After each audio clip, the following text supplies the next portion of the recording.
হয়তো চাকরি বাকরি পান না তারা, কৃষি জমি আছে কিন্তু কৃষি করতে পারে না, মানে সাহস পান না। আমার মনে হয় এই ভিডিওটা আপনাদের একটা উপকৃত হবে ইনশাল্লাহ, যে আপনারা উম, একটা পাবেন যে না এটা করলে।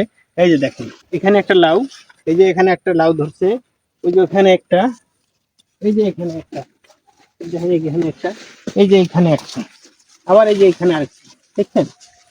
তো দর্শক, এটা এরকম লাউ, অসংখ্য লাউ আমাদের এখানে 200, প্রায় এই পুরা 32% জমি যদি ঘুরে ঘুরে দেখাও, এখানে কিন্তু আমরা আগে কবি চাষ করছিলাম, ফুলকপি।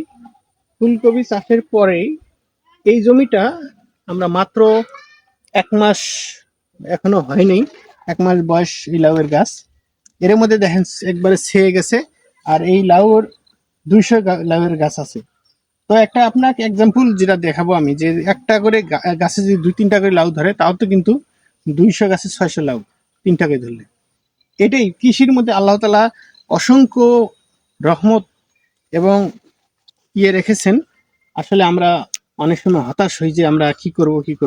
বাংলাদেশ এমন একটি জায়গা, এমন একটি মাটি, আল্লাহ তাআলা এমন পৃথিবীর মধ্যে এমন একটা দেশ আমাদের, এই দেশে যদি একটা বাচ্চা যদি একটা গাছ লাগায়, সেটাও কিন্তু আসলে ভরপুর মানে ফলন আসি যায়।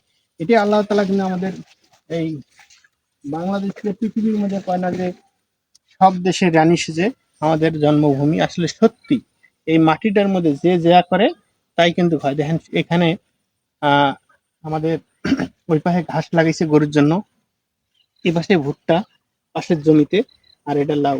তার মানে এই জমিটা যদি আমরা ফালায় থইতাম, যদি আরো যেমন প্রতি বছর এটা অন্য কিছু শাক টাক করে, আজকে এবার একটু ভিন্ন চিন্তা করে এটা করা।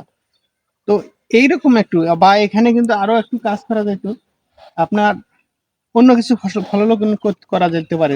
পুদিনা পাতা ব্যাপক লাভ, সেটাই হয়তো না করে ভাই যেটা করছে এটাও আসলে খুব সুন্দর, এটা আমার বড় ভাই করে থাকেন, আমরা ঢাকায় থাকি।